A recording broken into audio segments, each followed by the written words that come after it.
Okay, it's 8:15 and I will call this meeting to order. We'll begin with the Pledge of Allegiance. I pledge allegiance to the flag of the United States of America and to the republic for which it stands, one nation, under God, indivisible, with liberty and justice for all. Okay.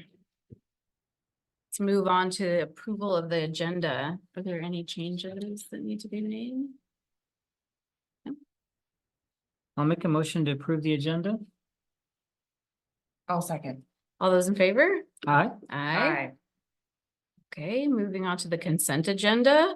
Approval of the minutes of the regular meeting of March 26, 2024, and approval of claims for April 9th, 2024. I did, oh. Yeah, go ahead. No, you go No, first. you go first. Okay. I have an email. I was just gonna, bring up the claim for the management recruiters of Bonita Springs. Me too. I know that with Rothman, when we signed our contract with them, there was a guarantee of some sort about getting a candidate that was a successful candidate that stayed in the position for at least a year, I believe. And then there was, I don't know all the details of it.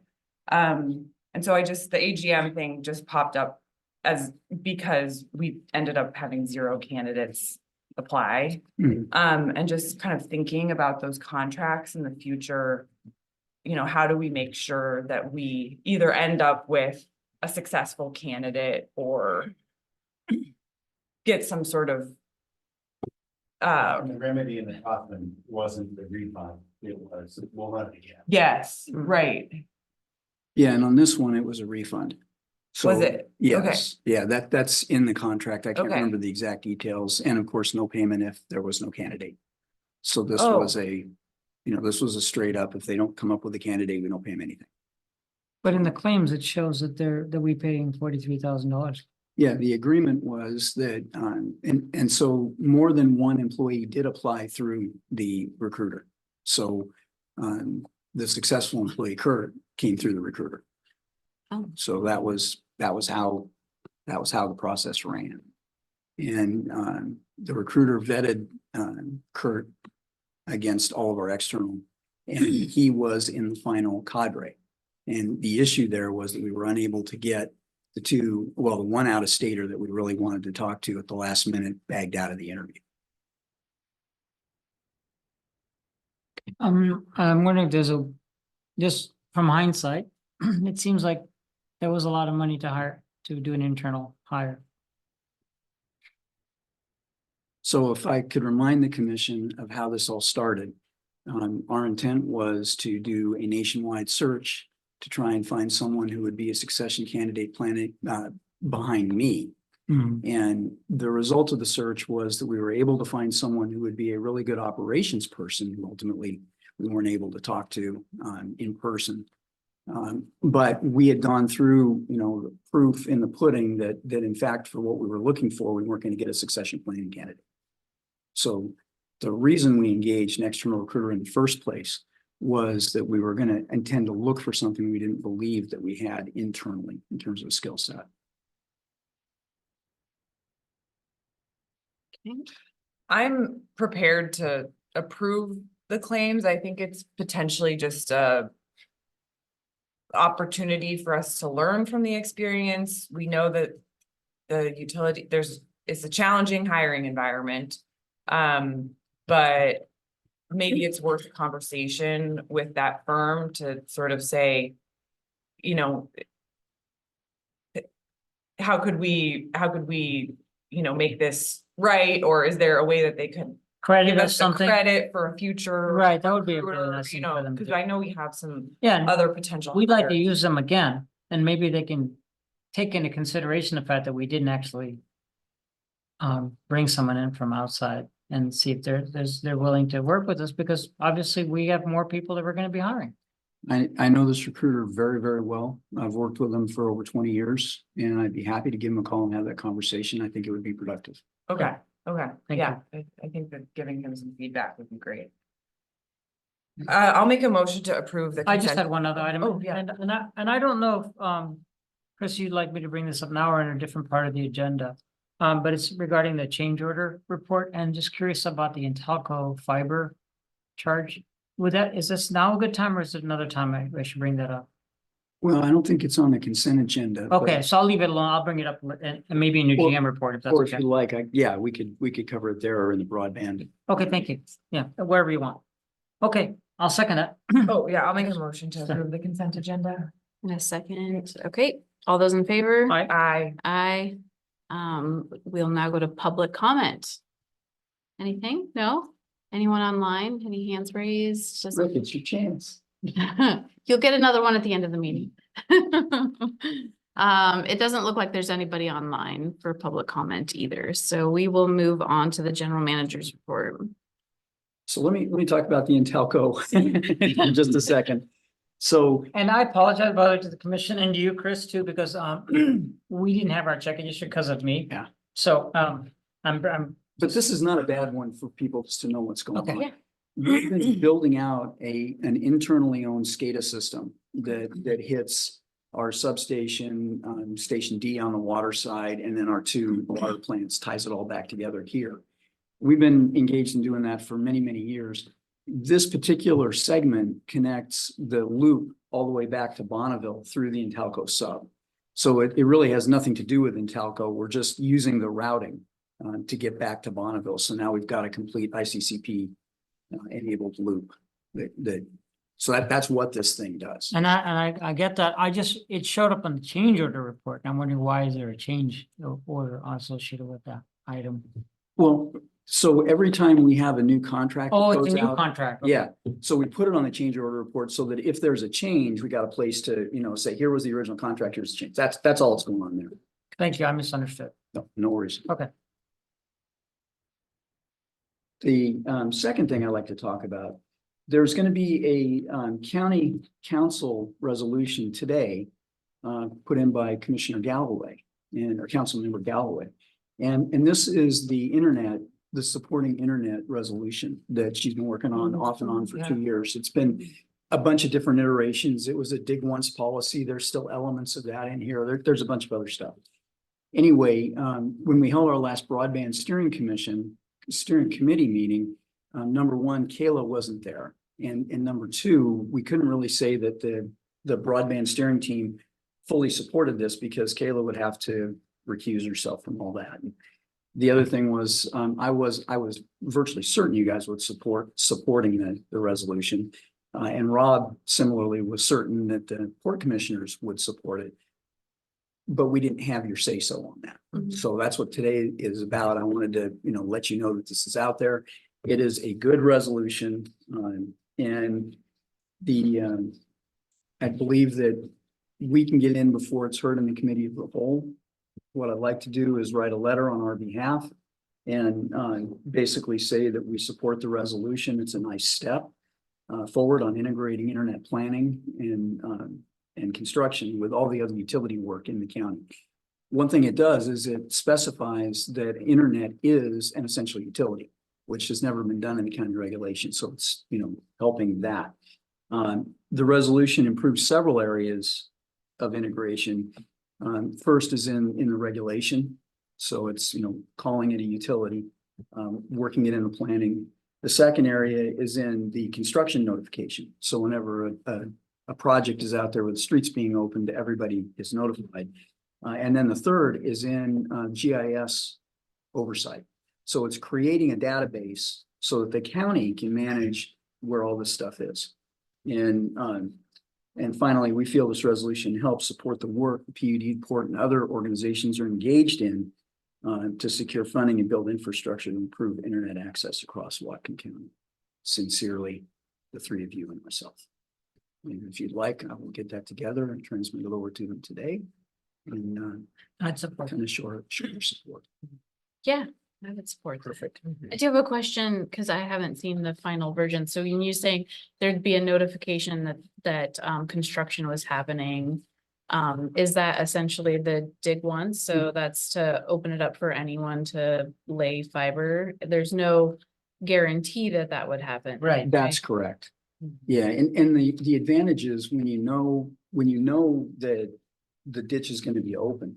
If you got a capital plan, and it depends on your cost of capital, you know, what your hurdle rate is and how deep your window is.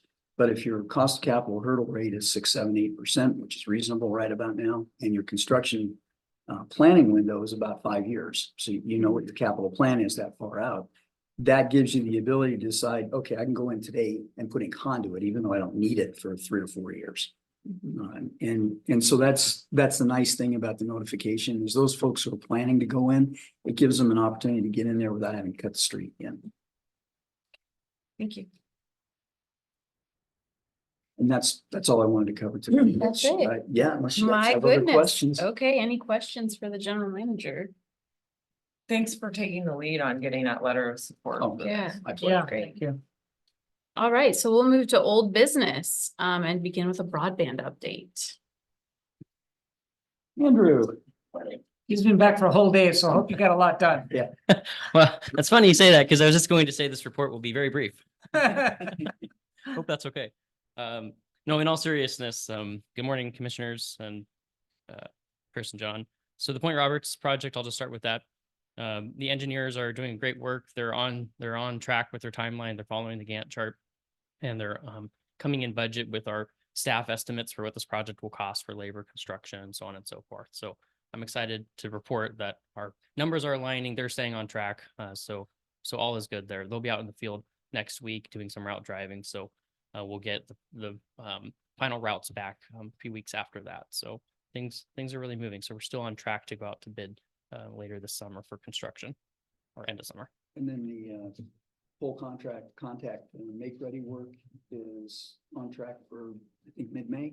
Yes. That's when Puget will receive our application, and then we can find out, are we, you know, in the ballpark in terms of what we've estimated for pole work.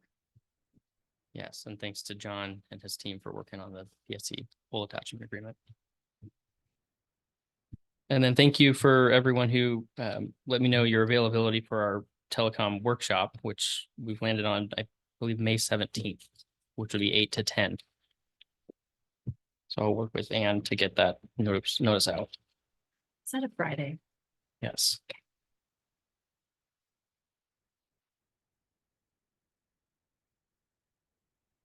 Other than that, that's all one last thing is that you may have seen the announcement from WISBO that the challenge process has been delayed. So we don't know when it will open, but when it does, it'll still remain the same amount of time for the challenge to be open. And that was originally slated to be April, so now through July. So we'll see that timeline probably be pushed back. And then the notice of funding is supposed to be September through December. So those timelines will most likely shift. October through January then or something, or? Yeah, and Perhaps. the thing to remember is this is all NTIA federal money that was awarded 2+ years ago now on a 5-year clock. So, you know, the longer WISBO pushes that, the tighter the construction window is at the back end, because you have to have everything expended by the end of year 5, federal year 5. Which starts in November. Yes, and year 3 of this project will start this November. Oh, That's my point. yeah. So now if you look at, you know, between the NOFO, the awarding, and then the bidding and all that, you've got 3 years. And if anybody runs into any hiccups, the whole thing could get held up. Okay, so we just added you brought up something that's really important from my perspective, because it identifies another parameter in us preparing our applications. Not only do we have to think about cost per pass, for example, we also have to think about how long it'll take to complete the project, and that'll govern design too. Influence design. In some cases, it might influence design. I shouldn't say it always will, but it might influence design in cases. Yeah. In general, what you say is right. Because of the nature of you know, where these things are going to be built, a lot of them are going to be hybrid. And so in those cases where it's a hybrid solution is the ultimate winner, the construction schedule is less relevant because you're just going to a point where you've got a transmitter. So that's why I was kind of giving you the kind of, it depends. it depends. But yeah, it's something to watch. I'm not concerned about it for us. But there are folks that don't have an Android, and you know, they're gonna be hurting and getting some of this stuff on track, and I'm worried about them. The other thing is we're still not sure what all is in the NOFO. There could be elements in there that are literally no-fly zone for us, and we just don't know. So we've got to get through all that. Regarding challenge process and what's an eligible applicant, a new thought has occurred to me, and it has to do with new buildings. How are new buildings treated by NTIA and the State Broadband Office? Depends on where they are. Because we have a lot of new construction in Whatcom County. Yeah, if it's in an area that's already served, so there's already a pass per se, you've already got an incumbent ISL out in front of it, then it's served. Okay, You know, so the assumption is that even though it's not served, it will be served because the adjacent building is served. Yeah, or there's a, fiber run in the street right out in front of the building. Their presumption is that the local internet service provider is gonna deliver to that address if they want it. Yeah, I have a new, what I would say is finding for me. And that is that regarding new buildings. And what is it's become clear to me that there are so many new buildings being built, particularly in this Bellingham, to deal with the housing crisis. And the developers almost always, I'm saying almost always, not always, are going into exclusive agreements with a particular ISP. And what that does is it prevents any kind of competition for the life of that building. Because it's an exclusive deal. And it's something that I'm wondering about, what can be done about that. And I have thoughts, maybe I'll follow up later about those, but it's a new thing for me to really start digesting, and then how can that problem be improved? So if you think through what's going on there, you've got a square block that's being redeveloped in Bellingham someplace, right? Like, for example, Old Town. Yeah, and you've got Comcast or some other ISP completely surrounding it. So either Comcast would have to lease fiber to one of their competitors to bring it in there, or one of their competitors would have to overbuild and extend into there. And, neither one of those are very efficient economically. And so typically that's what causes the developers to go, hey, I'm going to talk to the incumbent because I just want to get this thing built. And I want to get pipe in the ground and fiber, and then whether or not they use it is their issue, but that way it gets done. If you insist that, no, we're not gonna, city of Bellingham, for instance, if we're gonna pass an ordinance that says we're not going to allow a construction permit unless you have competitive internet offerings, you're going to add a layer of complexity and time to the permitting, which is already unacceptable. So it's gonna make that worse. And then you'll create a worse problem for affordable housing, Exactly. I get it, it's a complicated thing, something that I'm pondering. But when you've got one out in an outlying area where you've got potential competitors, and it's an unserved BSL, broadband service location, then that's a different issue. And I understand, okay, I didn't want to take any more time. Thank you. Thanks. Okay, moving on to the adjudication update. So not terribly much to update here. We'll have a bit of a litigation update in the executive session. Would say that by all that we are hearing from public comments from ecology, their April filing is now being communicated as a spring filing. I can tell you that. Which flowers are they indexing it to? Yeah. Which set of spring flowers? Yeah, I have no idea, but It's too late for crocuses. there is At least a. they're not saying 25, okay? There is as you know, there's a local bar committee, the state administration, the courts and local courts are coordinating with, to some degree. Coordination is maybe too strong a word. Potential rules, the administration of courts from the state and local courts are focused ostensibly on the pre-filing rules. For procedure, the bar committee is more concerned about post-filing rules, and this was discussed in the meeting. I can share it here. The concern is for expressing need for situational awareness. If a filing occurs, say in April, and the court hasn't adopted rules for the filing of motions and things like that, or how you notice 10,000 parties. When I want to file a notice of appearance on behalf of, say, the PUD, so that I assure that I have notice of any motions by any other party, I have to mail that to 10,000 parties. And that'd be the same rule for everybody. Until the court has adopted rules related to e-service and how you distribute that, or some docket sheet process associated by timing for motions, so that something is filed, we have someplace to go to look what's occurring, and then we have time to respond. And so that's all trying to be sorted out, and the lawyers are particularly concerned. And as I expressed to the courts, is that not having these things sorted out in advance and aligned, all you do is create a field of play for mischief by the lawyers. Because there are a lack of rules, someone can file a motion, did you get service right? Oh, you didn't get service right, so I'm going to challenge that, and that's an issue for appeal to hold things up. So what I've been encouraging is that we have rules in place from the outset to minimize this creation of issues by the vacuum of rules and processes. So that's in play and being discussed. So I want to just update on the Water Resource Advisory Committee. I don't know if we had, who else we had attending yesterday's meeting. Yesterday's? Yeah, I don't recall. I know I've asked Steve to attend some and report to me, but I haven't. so that, I want someone to check what I thought I heard.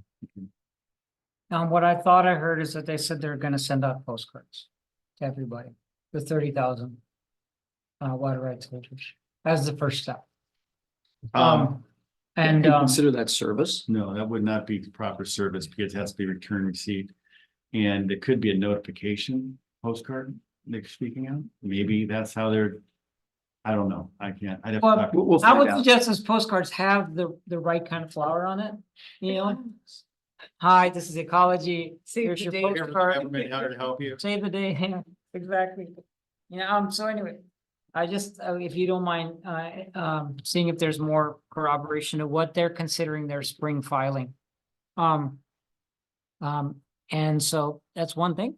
The next thing is that, Ecology said they're working on a list of community leaders.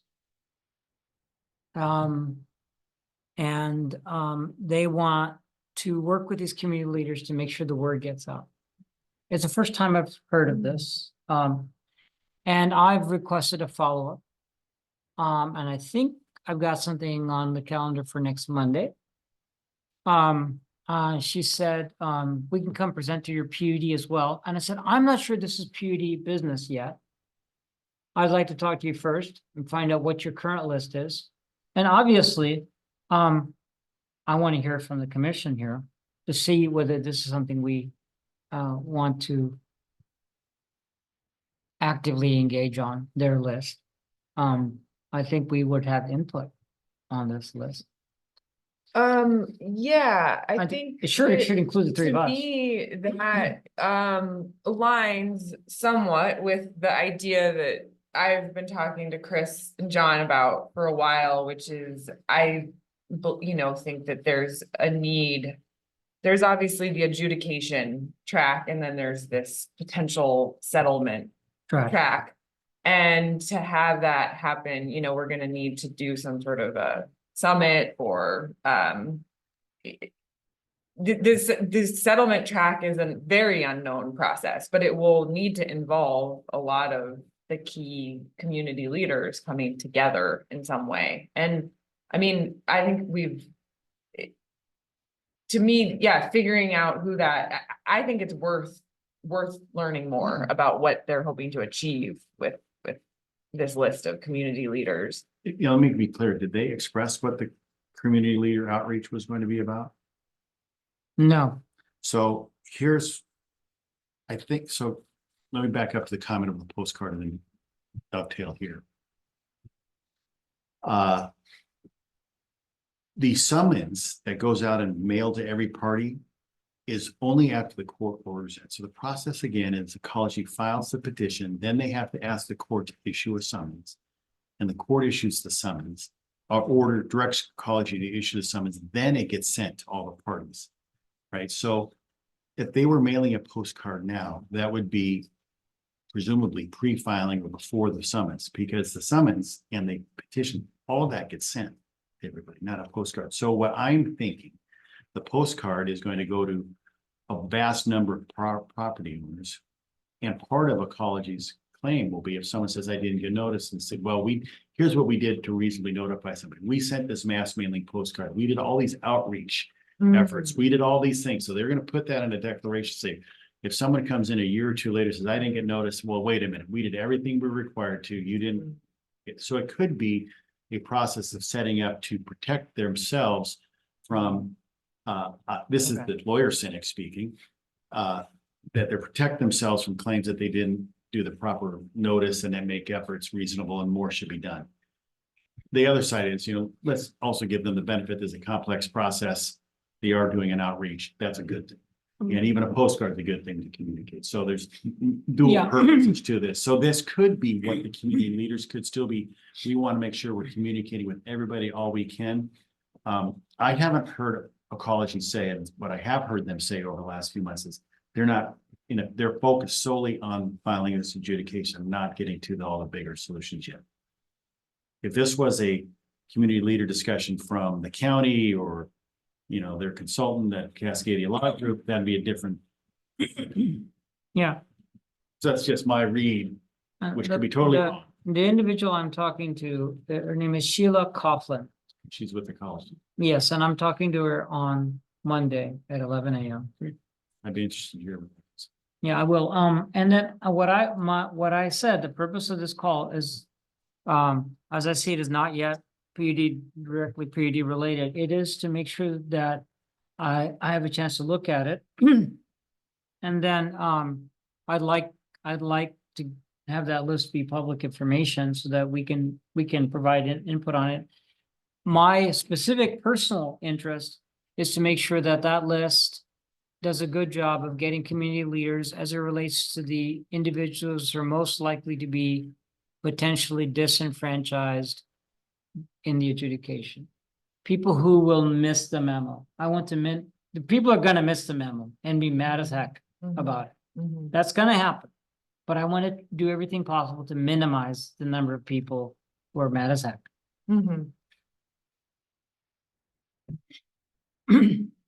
Which doesn't actually overlap with PUD water rights issues. So. Other than if people aren't fighting about that, then you've got a higher probability of getting a productive settlement. Right, going. the less noise there, less Exactly. upsetness there is in our community. I shouldn't call it noise, that's not respectful. The less upsetness there is in the community, the better it'll be for everybody. Mhm. Is that it for adjudication? Yep. Okay. Okay, moving on to geothermal. Not a lot there.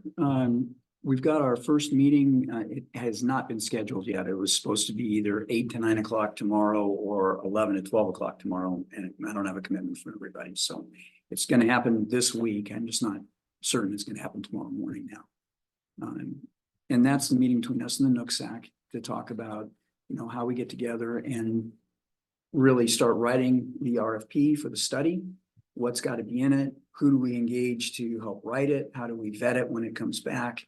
And then, how do you go through the award process and evaluation and just kind of walk through all the steps that we've talked through. But the NUCSAC are looking at it going, gosh, where do we start? But would it be practical for someone to go to the tribal council meeting this afternoon, I think evening, whenever it is? Is that a good idea? So Will it be discussed at tonight's tribal council meeting? So their tribal leader, Rosemary. Rosemary, was at the bill signing and we talked about this and my sense was that Lisa knows that we're ready, willing and able. And then as soon as it's appropriate, they'll let us know and make the request and we'll just be there. Okay. And I think that's Cool. the best way to handle that. We're not gonna push. We're just fully available. Yeah. On the staff level, I can push. Right. But that's I think that's the right way to approach this whole thing. Mhm, mhm. So other than that, there's nothing else to report on I have geothermal. one thing.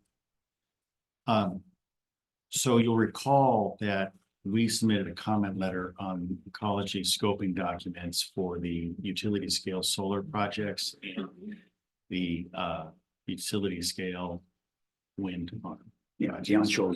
Yeah, sure. And Ecology late last month issued a scoping report. And basically kind of gave very passing, which might be overstated, comments about our comment. With regard to including geothermal as a reasonable alternative to the purpose of the project. Their basis is that the purpose of these EISs is to evaluate the specific type of project, solar or onshore.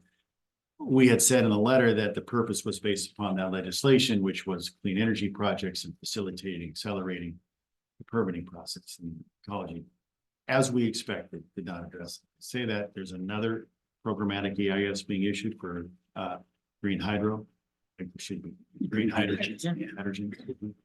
And that comment period ends April 18th. I think we should submit a similar letter. Just to be on the record continue.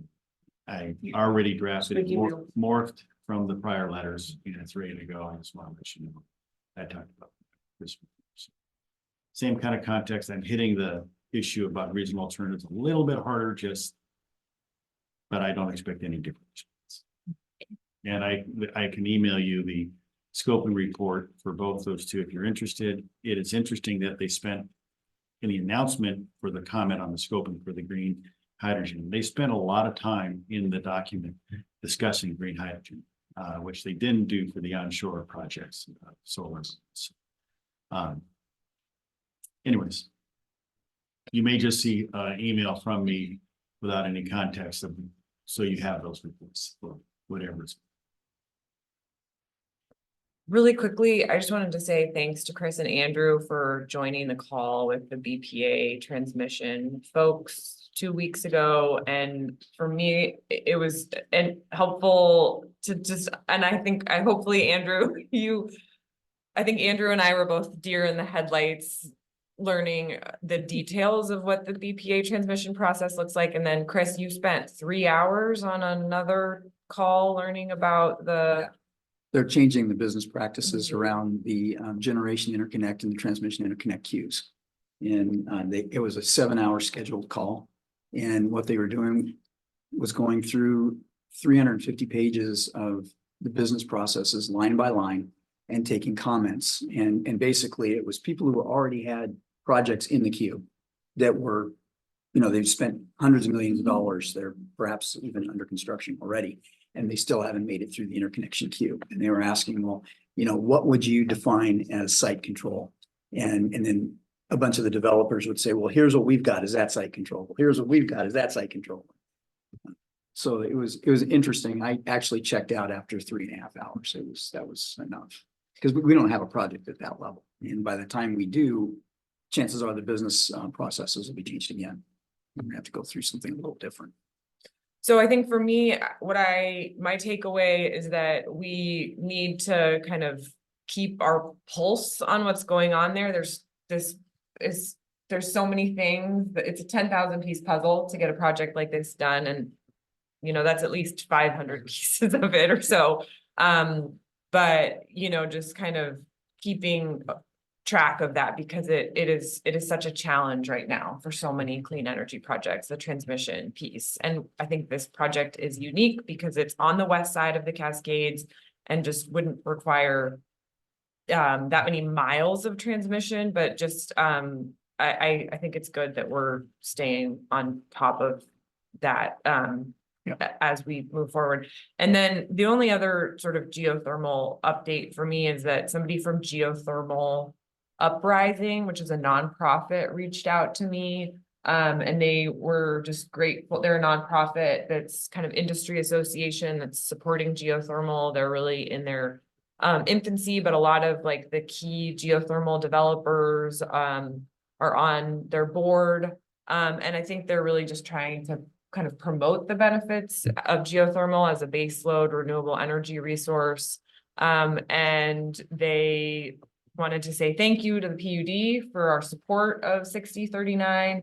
And they have a group that's meeting regularly, a regional interest group, which, you know, I have the contact information for Andrew, if it's something you ever feel like jumping in on to meet other people working on renewable energy kind of locally.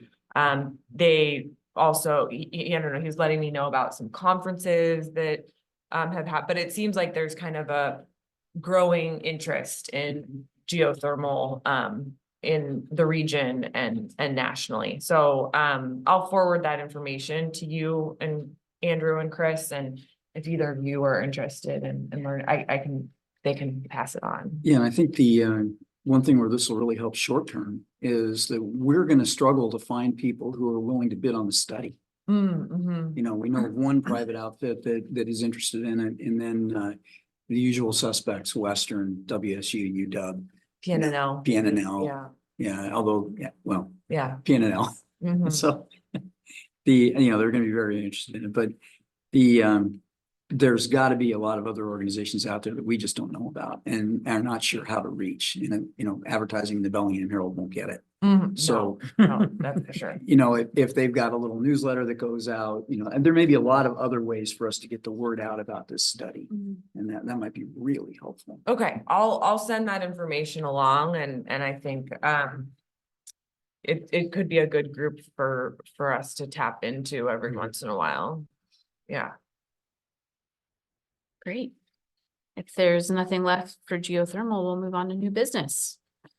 Starting with a reject all bids for D-Station and control improvements project. Reject them all. Looks like Kurt is on that one. Morning, Commissioner. Good morning, John. Yes, this is for the D-Station flow and control project. The bids came in significantly higher than their engineer's estimate, significantly higher than our 15% RCW maximum. And we just wanted to present this to you guys and let you know and get your approval to reject it, which I think is pretty cut and dried. If you have any What's questions? the I'm more next than step, Kurt, since We we're will rejecting be, all bids? we're working with RH2 to try and figure out kind of why the numbers were so off and see what we can do to get a better number from them. And then we're going to have to go out to bid and again, see if there's some clarity in the bid, in the actual bid documents. And then the engineers get a more updated cost analysis for the materials that will be used. I'll make a motion to reject all bids for the D-Station flow and control project. Second, All those in favor? Aye. aye. Okay. Commissioners. Thanks, Commissioners. Next is to approve resolution number 847, cancellation of warrants. Good morning. Good morning. So the first resolution, number 847, is for Gary's plumbing and heating. It happened to be that it was paid on a credit card and I didn't notice it on the invoice, so we have to cancel that one and we don't have to issue. Okay. I'll make a motion to approve resolution number 847. I'll second. All those in favor? Aye. Aye. Okay. Moving on to resolution number 848, cancellation of warrant. That one is also another one that was paid on the company card. You noticed it on the receipt, so it doesn't have to be reissued, we just have to cancel it. I will make a motion to approve resolution number 848. Second. All those in favor? Aye. Aye. Okay. Thank you. Thank you. And the last is to call for a special commission meeting on April 16th, 2024. Yes, and this is for our commission retreat. And we've got that set up, I believe, for the afternoon of the 16th. And what this does is it directs us to ask Ann to post it, do the public notice and go through that. And if we need to change anything later on, hours or whatever, we can go and reissue. So it's not a problem doing it, you know, this far in advance. Okay. Required to have it out, I believe, 24 hours in advance for public notice. All right. I'll entertain a motion. I'll make that motion to call for the special commission meeting on April 16th, 2024 for our board retreat. I'll second. All those in favor? All right. Aye. Commissioners? Is there anything more we want to talk about, commission regarding the The retreat? retreat, Yeah. yeah, I was gonna talk about it a little bit in my commissioner report, but You want to wait till then, or should we do it here? Or? Let's wait until commissioner reports. yeah, yeah, okay. So we'll move on to the operations report. That'd be Kurt as well. Yep. Hello again. Welcome back. So of most importance, I would say, at least immediately, is we did have a bunch of trouble with the substation. I told you guys last commission meeting. Since then, we've had Eaton, who's the house manufacturer. They've been out and they did find some issues.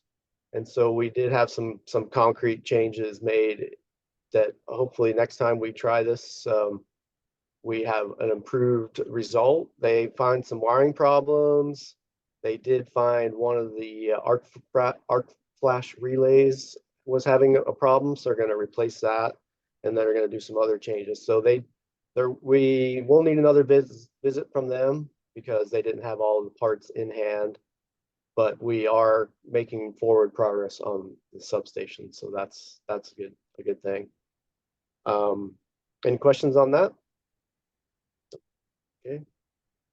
We had just yesterday arrived on site our new VFD with Mills Electric. It's going to take several weeks of installation, but it has arrived from somewhere east of the Rockies, I believe, but arrived in looks like good shape. So they're going to continue on that installation project.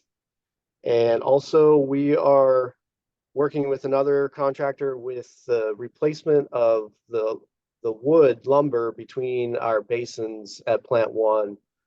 We, on a recent maintenance activity, we found that there was a lot of deteriorating wood. It was falling apart and actually getting intrusion into the pumps, which is definitely would cause a problem. We think that was probably about 15 years ago since the wood was replaced last. And so we're going to be replacing that. And the wood creates a barrier, slows down the water so that our flocculation chemical can react and pull all the dirt out of there so we can get our NTUs down.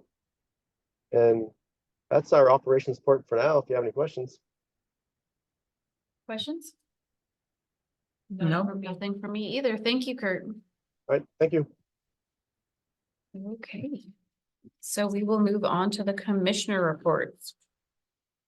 Start us off. Yeah, I Okay. think that I probably should actually start us off.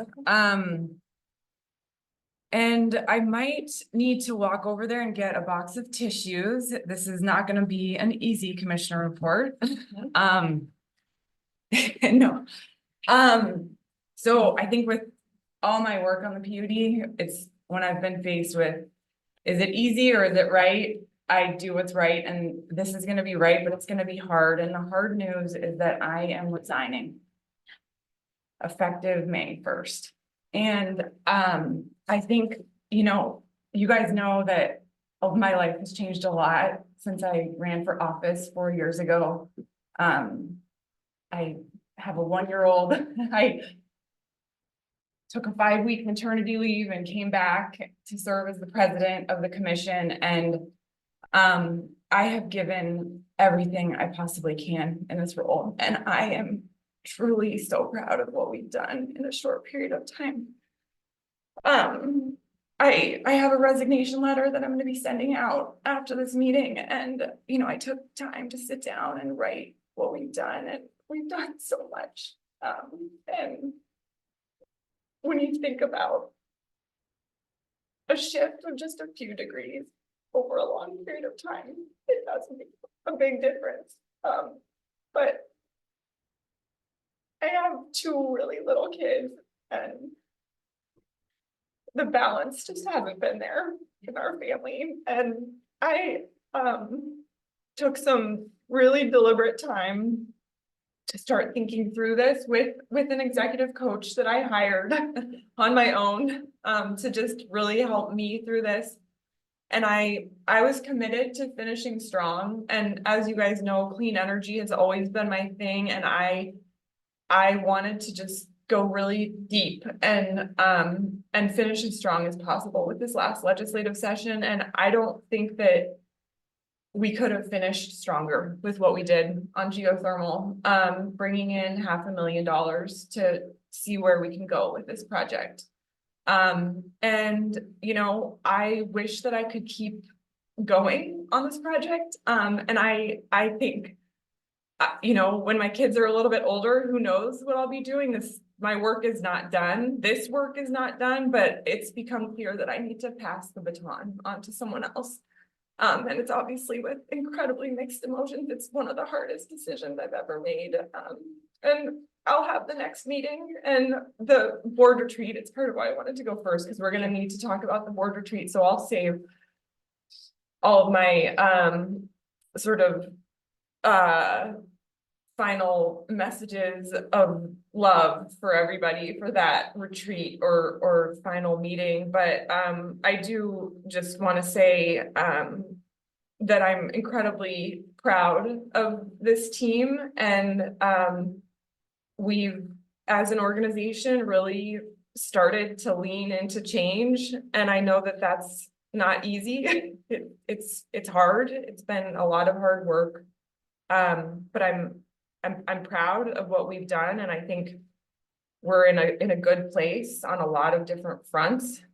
And I think we're gonna get through this transition too, and I think, you know, be stronger for it. So that is my incredibly tough news to share, and I just let John know yesterday, but he started thinking through what the process looks like. I let Chris know on Friday morning. And that's my update.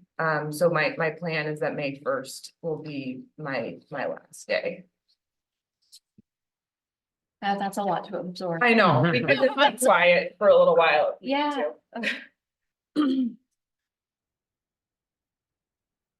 I purposely didn't wear mascara today. I mean, as a mom, I know the work-life balance. It's really difficult. I commend you for making that decision for your family. Thank you. And it's gonna be so hard to not have you sitting next to us, I think, making those hard decisions. I have to say, yeah, it's truly been the honor of a lifetime to do this work. And, you know, these terms are long, 6-year terms, and yeah, I mean, I filed for office 4 years. It's been a long 4 years, and yeah, the juggle with little kids, with the pandemic, you know, and I don't want to center this around my family. But I'd say that this is a good choice for us, and it's necessary. And so, I don't know, John, do you want to say anything right now, or should we wait until after the? I can talk reports? process. I do think we'll need to add an item to the agenda of delegation of authority, possibly before the executive session. Or after, but whenever you want, I can go through the process of what the next steps are for the commission, both for a interim commissioner and an election. So I can do that. Well, I'll just say real quickly, I number one, I want to be supportive. I don't want you to go, but I want to be supportive, so Thank you. that's, and I will be supportive. I just have to figure out what that means, so, yeah. And I don't want you to go. I know. Did I say that already? But I'll be supportive. And I don't want you to go. That's all I got to say. And I've had a lot more time to process this than everyone. I did tell Karina Hoyer too, and she is available to hop on a little bit later if we want to talk to her about the board retreat. And one thing she told me was just, it's gonna take a minute for everybody to process this. And so, yeah, it's. I have a lot of words right now. So. No doubt, you'll do great things. Yeah, and you've done great things. It's. So there's 2 different tracks. I'll get out of the mundane. There's two different processes. There's filling the position on a basis You have until to the appoint next somebody. election. Yeah. So there's a new statute that was passed last year that's applicable. Spent some time looking at that, trying to understand it.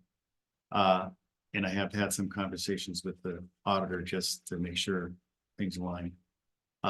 There is so let's break it off 2 points. There is the interim commissioner, if you will, who would fill into the next election where a regular election where a commissioner would regularly be elected, and that is November when Commissioner Fishmani is running or position is out.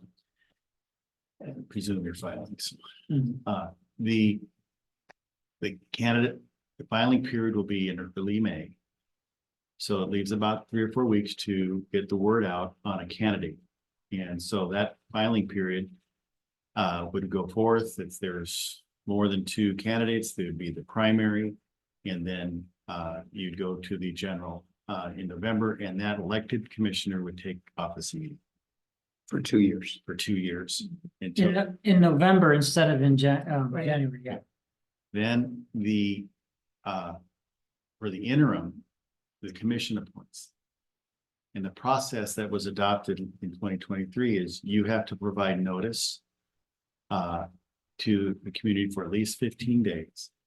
Then you nominate somebody, and then the community, anybody who's interested can submit their name, and then you consider all those names and you make an appointment to carry through to that point in time. If you don't make an appointment in 90 days, then the county council would make that appointment. Yeah. So in that sense, there's a little bit of time for the interim commissioner to go through the process. But with the delegation authorities, I'm recommending, and I've looked at what Clallam did, because Clallam had to appoint a new commissioner due to passing of the commission. And they did the notice and solicitation for the nominees to fill the spot. So I have what was released there. I'm going to recommend that you add an action today, delegate to Chris the authority to prepare and publish the notices both for the of the open position for a candidate to get the word out about the candidacy filing, and that there'll be an open position at the election for 2 years for Christine's position. And then also the notice to start the process for the 15 days, and that has to go to 3 locations and including your website. And we can talk about where that would be, but get that notice prepared and disseminated. Minimum 3 Minimum locations. 3. Yeah. So we get that going, and so that you at least can don't push to the end of your 90 days to evaluate candidates. You can look at, then evaluate candidates in executive session, but if you want to interview them, that's an open session. So there is some process and things to do. You have a little bit of time to work through that selection of the interim, what I'm calling the interim commissioner. But I do think we need to get some publication out right away on disclosing the open period for the candidate filing. And so I would recommend that you delegate to And Chris. realistic to estimate that certainly for May, we won't have a 3rd commission. For May, you will not have a 3rd commission. Yeah, if we're lucky, maybe we can get someone in by June. Well, for instance, if we start the 15-day clock right now, and we could hold special meetings Yeah, and you get could, somebody. you could get appointed. someone in early May. You Yeah. could, We could, absolutely, okay. if you really huckled and buck. And my own comments, and it's not legal on your special meeting for the leadership. You can go through 1,000 permutations on transitions or potential transitions, because who's going to be elected? Do you have 1 or 2 new commissioners in the fall? Do you have some other tragedy in the summer? Do you have, I wouldn't wrap myself around the axle about how many, when's the right time. If you feel this is the right time, start your process. Mhm. And candidates, whether they're the nominees or filed candidates, can always attend, because these leadership sessions will be open meetings. Right. Okay. So that's for what it's worth observation. Yeah, I'd be fine making a motion to give the general manager authority to begin the process For both notices, for the notices. for the candidacy for election and the nominees for the appointment. Right. And I have a letter of resignation that I'm gonna send out later today, and once we have that process up on our website. I'll forward my letter to the Cascade Daily News with that, and I mean, I want to do everything I can to make sure we get as many choices, great choices, hopefully, for the two of you, so. That'll, you know, While the motion's pending, I'll just say, one of the aspects of the statute is that for the election, for your nominees, it needs to be a qualified. So that the way I interpret that is not only the registered voter, but because you can only be elected from Christine's district. If the qualified person has to be from Christine's district. Right, I assumed. And they have to have lived there for 2 years. Is that I know it is for the city. I don't think that's the requirement, but I'd Okay. have to double check. So, yeah, basically, we're appointing someone for somewhere between. What, 5 or 6 5, months. 6 months. 6 months, Yeah. thank you. For 5 or 6 months and then having a short election. Person in for a 2-year stint. Okay, Those motion. Yeah, there's a motion on the floor to. can I, Yeah. okay, second. Okay, all those in favor? all right, Aye. Thank you, commissioners. We'll work together on that. I'll get it all out and we'll get lists and. Can I say something? yeah. You've been great to work with. Really gonna miss you. Yes.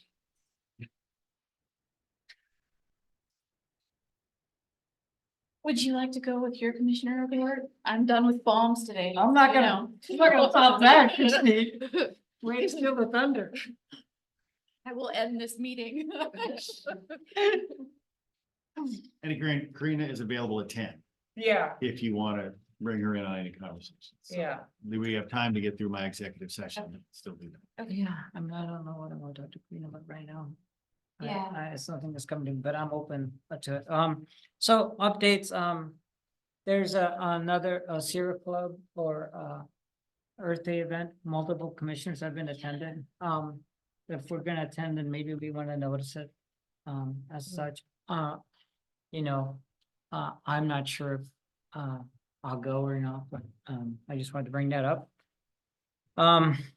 The snow report is getting a little bit worse, 65% is for statewide. I don't know what we're saying for our watershed. The one that I saw was from April 3rd and it was 66%. So a Similar. little better than statewide, and that's up pretty sharply. We were around 50% Yeah. 6 weeks ago. And the question I asked, and I think it's a question that we should be pondering, is that, in previous years, what's happening to some degree, glaciers make up the difference.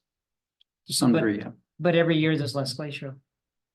So I'm wondering to what extent, if in 2015, which is the last really severe drought, snowpack was around 50% if I'm correct, or in the high 40s. And now we're at 65, but how much better are we actually?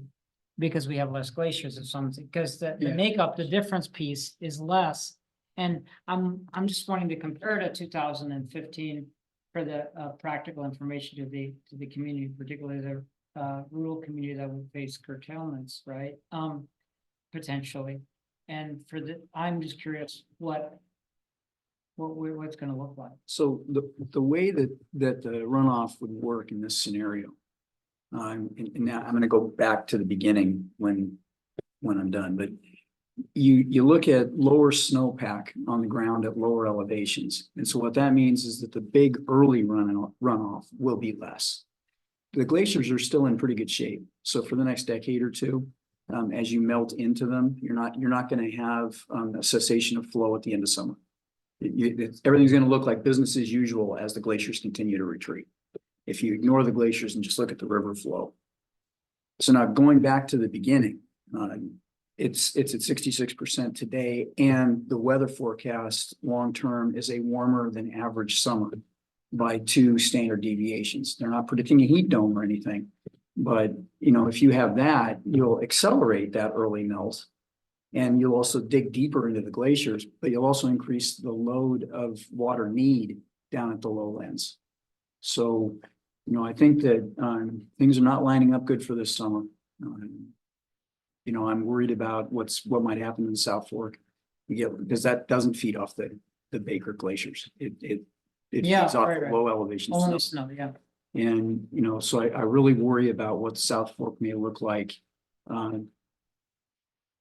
Late July through early September. If you have a heat dome or a few hot days, you could have a low flow, high temperature event in a fish kill. So, but it's way too early. They said, there's a better than average chance of higher than average temperatures. That's as much as you can pin the weather guessers down. And I just wanted to share that observation. Just as an FYI, I want to just make sure you all know that I've been involved in a series of conversations with faculty from Western Washington on two subjects, and then also some folks that are not from Western Washington. One is just this idea of, is there a way to generate extremely cold water, taking advantage of the pressure differential? Like, so I talked to some mechanical engineer PhDs about the subject, and they think there's some merits to what I'm talking about. So I'm just an FYI. And then secondly, something that's very local, you all may know there's a coal mine under portions of North Bellingham. The boundaries are somewhat like McLeod Road, Guide Meridian, Spollicum Way, and then Eldridge, roughly, of that. And the depths go from 100 feet to a few hundred feet. It's shallower in some areas, like around the Bellingham golf course. It's a potential thermal sink for geothermal, not the other kind of geothermal. But the geothermal, which takes advantage of a thermal sink to reject waste heat or waste cool, depending on what time of year it is. What that group is looking at is pursuing some grant funding. It occurred to me, we have a placeholder that we applied for I think it was specific to Mount Baker. Is there any way we can take advantage of that placeholder to help this group with Western Washington University to look at geothermal as it relates to?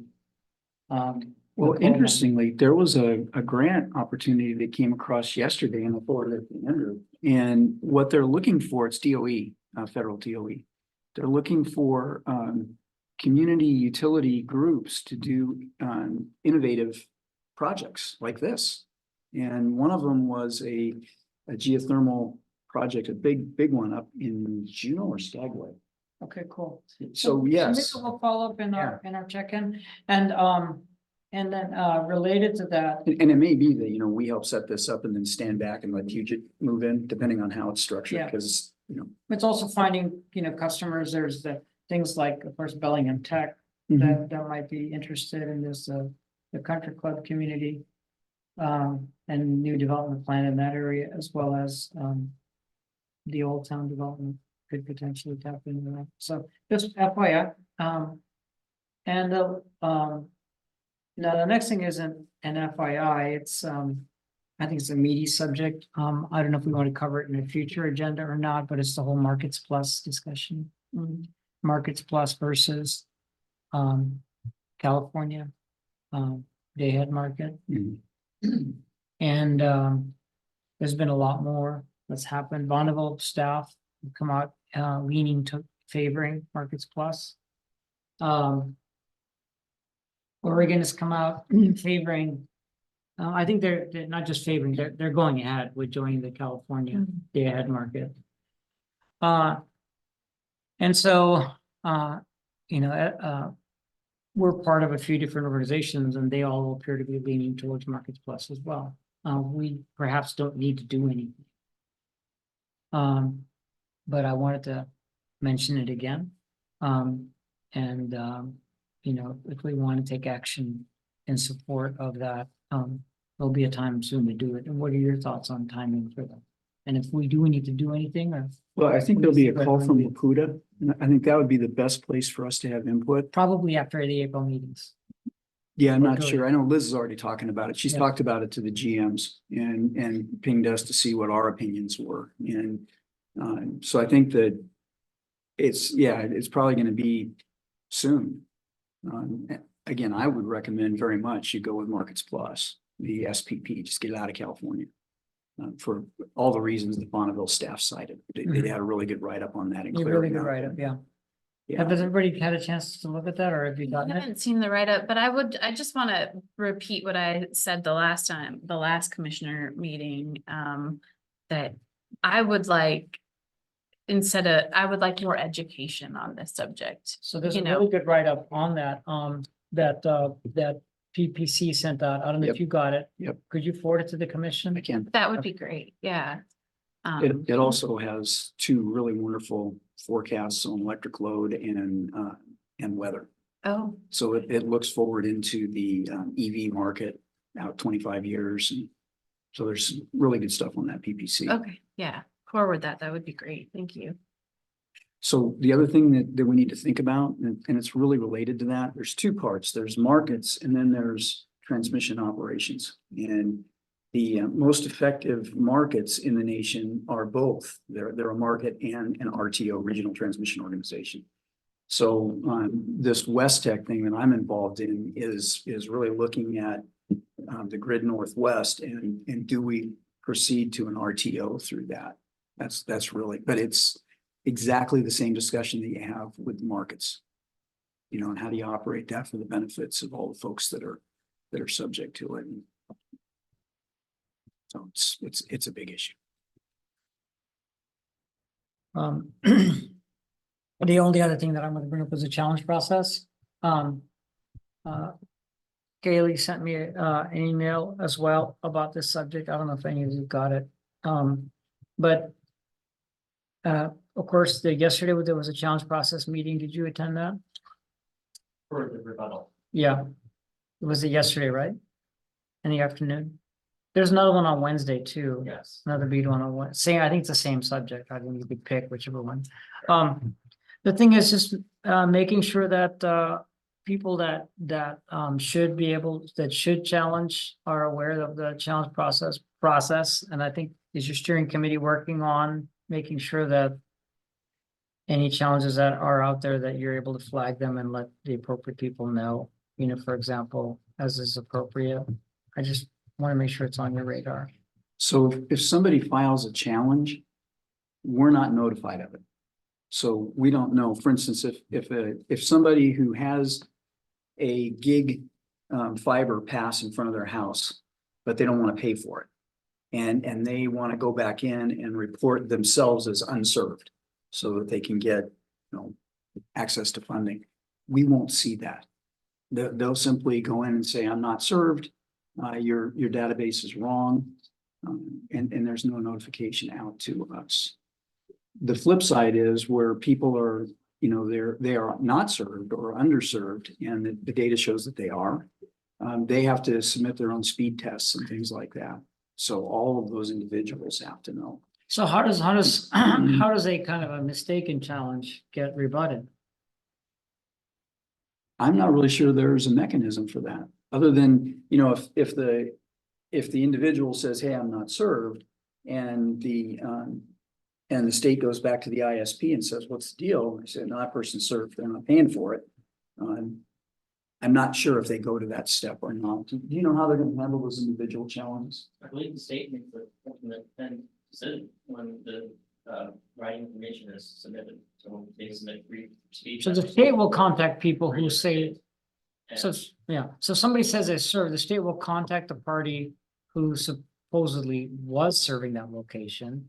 I don't know if that's a good assumption or not. Okay, well, it's just something we need to explore is what I'm trying to get at, just because if we don't understand the details of the rebuttal process, then I'm guessing that there's a lot of people that don't understand it. Yeah. The big numbers are gonna be the ISPs. Because they're gonna look at it and say, oh my God, this thing says I'm serving all of these people and I'm not. And so there should be a lot more BSLs, broadband service locations out there that are unserved or underserved. So I think the big numbers are gonna be with the internet service providers looking at it and saying, oh, this is my chance to fix bad data. Okay, I feel like I need to understand that a little bit better. And I think I might just on my own initiative, attend that Wednesday meeting too. Maybe we can compare notes afterwards. That's all I have. Thank you. I have just a couple of things also. One of the things, and it's come up a few times, like from constituents, is the idea of municipalization, and that we've just shelved that idea in favor of geothermal. And that's not true. We haven't shelved that idea in favor of geothermal. I want to talk about when we will look at municipalization again. We talked about waiting, I think, a year, 18 months. I'm not really sure. Yeah, 1 to 2 years. 1 to was 2 what I said. years. So, soon we'll be looking at it again soon to see if that's a possibility. So, It should be more efficient this time because Okay. we'd just be probably going back sole sourcing it and asking ESS just to update the study. okay. Because that's, you want to look at what's changed in the last 2 years. Yeah, I think we have different questions to ask though. Yeah. I wasn't here when we were putting together. the Yeah, no, I study and agree. all I of agree, those, yeah, But I yeah. think that there's some different questions we might want to ask for the next time. So that's that. I just want to keep having those conversations as we. If Go forward. you mind if I?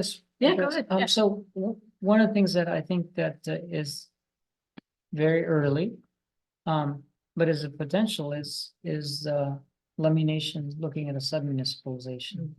Yep. You know, I think there's some side discussions happening, not initiated by us, but that sometimes we are been asked questions about the subject. So, I mean, that may be one of the ways to move forward, because if you imagine this is the grid, it's hard to carve Bellingham out in the middle of the grid because there's all these cut points. Whereas if you're at the tail end of the grid, like the Lummi Peninsula, it might be easier. I mean, a similar thing would be true about Glacier East too, but that may be too far of a distance, and it Yeah, may the thing be about the Lummi unbearably is they get- expensive, yeah, The Lummi has access to additional tier 1 power yeah. If they choose to use it. Yeah. if they choose to use it. And that would be a very, that really makes a difference on the economics. Right, I mean, we're talking about a different buy price that would be at least a couple of cents cheaper. I don't know what, if you were to guess how much cheaper that would be than what the wholesale price is. I mean, PSC doesn't say what their wholesale purchase price is, but It might be $50-60 a megawatt hour difference. 5 cents per kilowatt hour, 50. Wow, that's a lot of money. It's a lot. That's Tier 1 show me power is the cheap. money. Tier 1 power is cheap. It's good power. Yeah, Can I just say something too on this, is that I think that the pivot to focusing the attention of our very small team to geothermal was really a direct result of the municipalization study results, because the supply of clean power in our region is very constrained.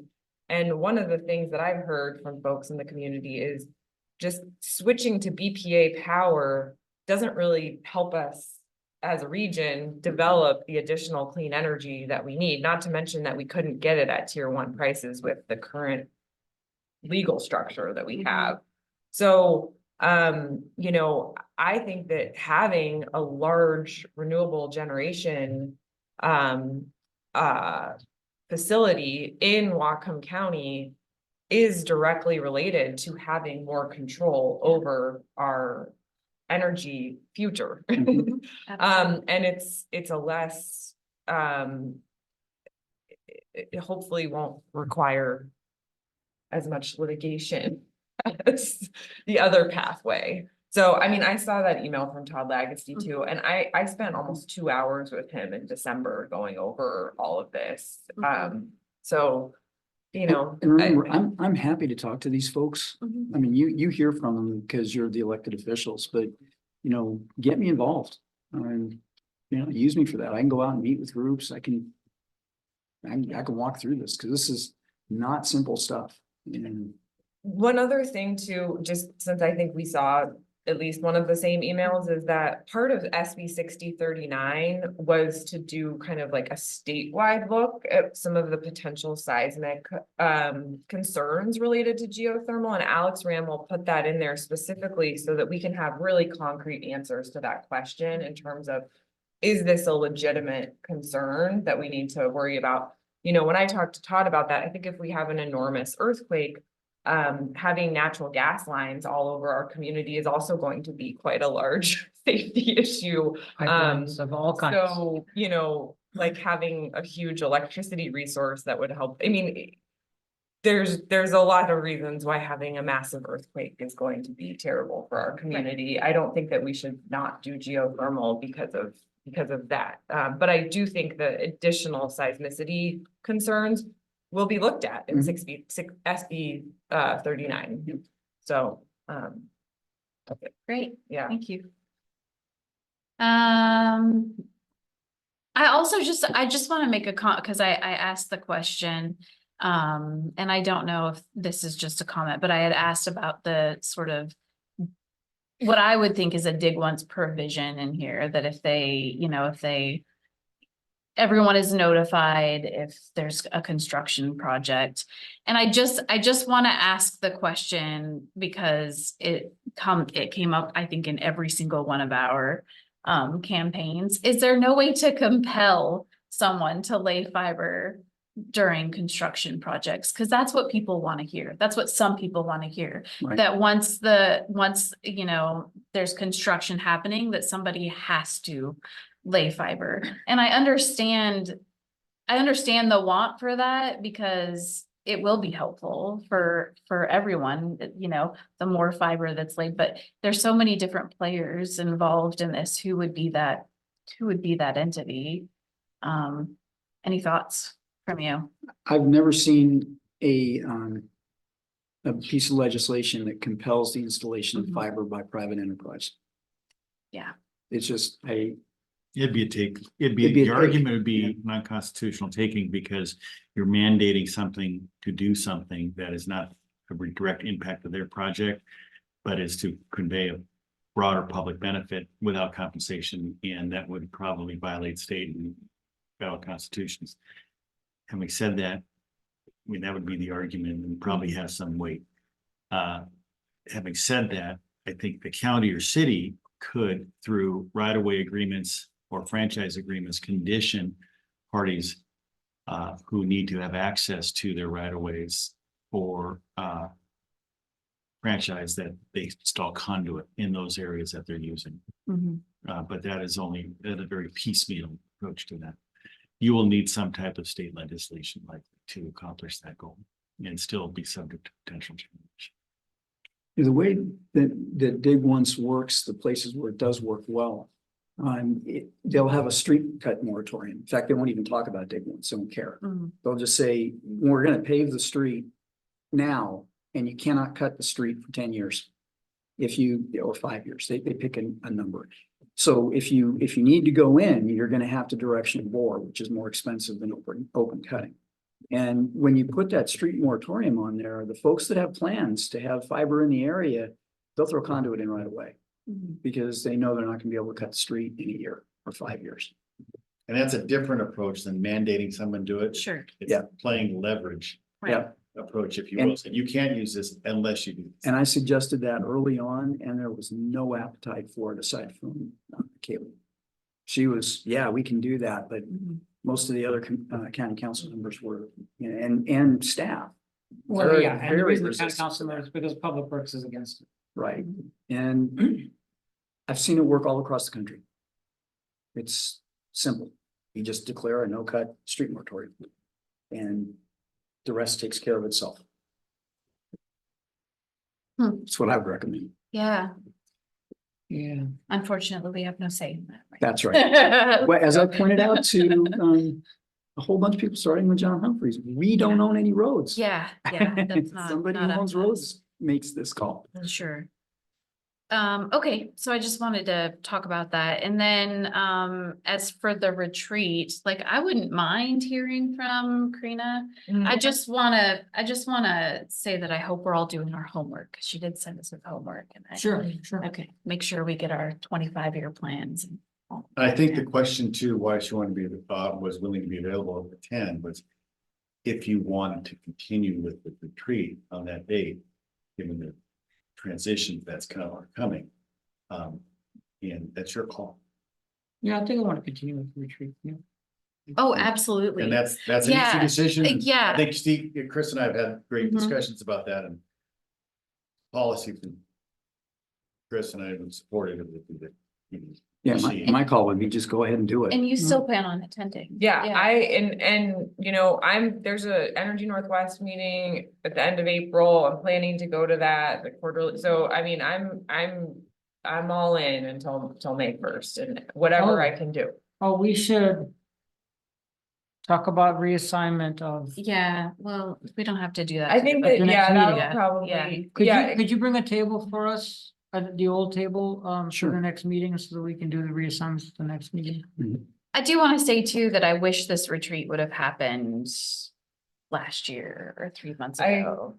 Or, you know, it's really hard to be part of a team where we can't talk to each other and sort of share those, that heaviness that comes with the jobs that we're doing. And I feel really awful about that, that we're losing a valuable teammate, and none of us, I think, knew that there was even a struggle, you know, so couldn't be supportive and help carry that burden. I know that Christine does a lot of work. She carries a large workload here that sometimes feels like it's outside of the realm of even the job of a commissioner. Anyway, I'm glad that we're having the meeting, and I hope it helps us sort of set different expectations, and we can have, you know, more conversations about how we can help each other. Thanks. I think it will be valuable to move forward with it too, and I think it's gonna be a little less focused on just updating a strategic plan, but Karina's not available until 10, so maybe we We have can, to go to executive we session. could go, yeah, so should we do, I guess we have public comment. Yes, we first. do have public, yeah, so that will be the end of my commissioner report. And we will move to public comments. Rick, come on up.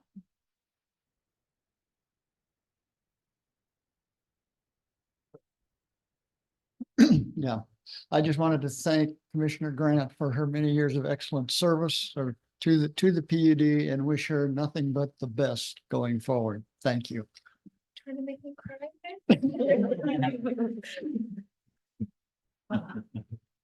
Is there anyone online? I can't see the whole list, but it doesn't look like there are any hands raised. No. Can we scroll down? I know that. No, nobody? Okay. Wonderful. All right. So then we will, do we need a break for a few minutes? Okay, we'll take a 5 I'm only expecting to be 15, 20. And We'll no be planning, action. Okay, no action anticipated, and we'll be done at 10. we'll be done. Okay, So so take we'll take a 5 minutes. 5-minute break, and come back for executive session. We plan to be finished at 10 o'clock. Should I and- tell Karina that Sure. should I text her that we want to Yeah. talk at 10? Okay. Yeah, and no action. We'll will just be do that given. by a phone here in the middle, Yeah. Okay. I think. All Unless right. you want, Well, she can join by just Zoom. zoom in, That's right, she can join by Yeah, Zoom. we'll still have the regular Zoom meeting up. Cool. Okay.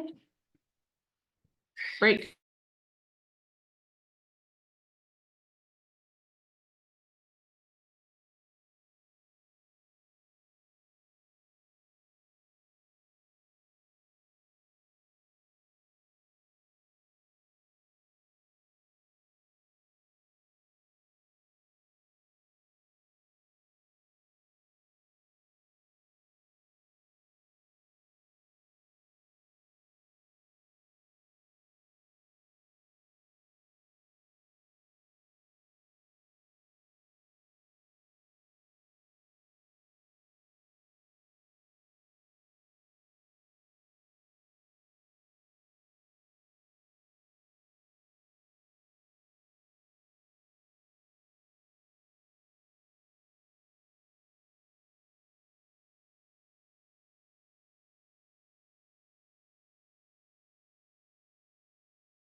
They're gonna go back to the regular I meeting think though, they're right? back, Yeah. They should be. That's what Chris, I just said we're done. And I mean, I think with Karina, I think we can just tell her, you know, we want to move, I don't think we need to have this be a long. Yeah. No. Thing with her, I think we're gonna move forward with the meeting on the 16th. I know she has time today to talk to either one of you if we need to.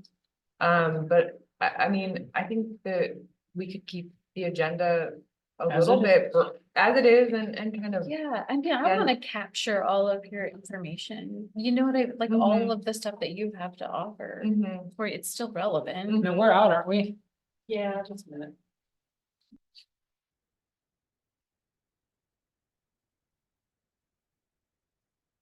So do you know anybody that's dying to sit in this chair? Chris was the first person I told, and that was Friday. So, well, actually, I did tell Karina a little bit. Sorry, it's like. Right. So, I mean, I made some phone calls yesterday, some more phone calls to make today. I haven't told Zach Paul and I haven't told Kaylee Galloway. So I'm gonna call them before I send. You should tell the letter Kim out. Lund, What? Kim Lund, because that's your district. Mayor. Yeah. Oh, Yeah, I'll let her know. I need to call Michael Shepherd too. So, everybody will be shook. As was I. yeah, I think it's great. yeah, it's been really a hard choice. Sure. I think we're all happy for you and sad for us. Yes, yeah, that's correct. Are we back? We are. Can we make Karina a panelist or give her the ability to talk? Karina. Yeah. Okay, yep. Let me just say my thanks. Okay, it is 10:03 and we have returned from executive session. No action was taken. We will be briefly speaking with consultant Karina Hoyer before we adjourn. I need to get glasses. I keep squinting at things. Okay. Yeah. Hi, Hi, Karina. Karina. Good morning. Hi. So I let everybody know during the commissioner report, so I think we're processing. But I told them that we would chat with you real quickly about the board retreat, and it sounds like we all want to go forward with the board retreat on Tuesday. And keep the agenda pretty similar to what we had, but of course, make space for discussing this transition and what it means. And, you know, if any of us have time or ideas that come up, we can just be in touch with you before then to kind of Right. hone in a little bit more on how we might want to change the agenda. Sounds great. I heard you all when you were in back from executive session too, say pretty much the same thing. So as prep for that, thank you. I'm excited. Let's just continue as planned. And if anyone wants to reach out to me in advance of that, just for a one-on-one, for a phone call or something, I can make space for that. The scheduling link that y'all have access to, get to my calendar. And we can also just kind of take a look at the agenda when we get there in the afternoon and make some decisions as a group about how we want to approach it. Yeah, if there's some conversations you want to have about your next steps given this announcement today. Yeah, I So- feel like I'm processing. Yeah, of course. Yeah. Yeah. So Anything If from the- your end, no, I mean, I did get a little, I got a little preview of the announcement. And so I've been thinking a little bit about what decisions you all have to make today versus what decisions you have to make, you know, in the next month or two. And I obviously don't know the breadth of that, but from my perspective, it really does feel like the one thing we have to decide today is, are we still gathering and who's gathering?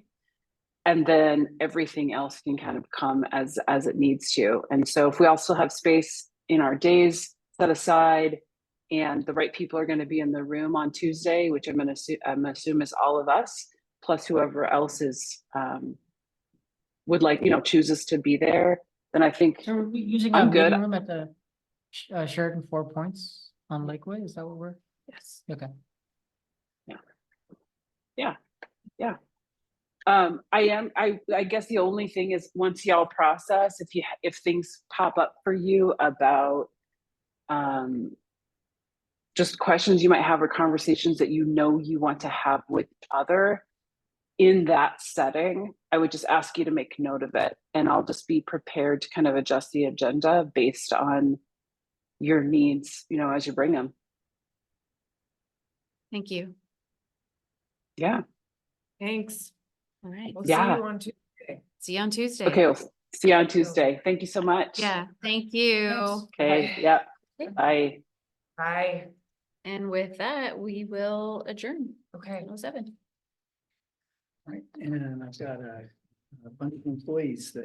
would like I'm gonna to- just talk to the staff. Oh, God, yeah, I'm Yeah. sure. Okay.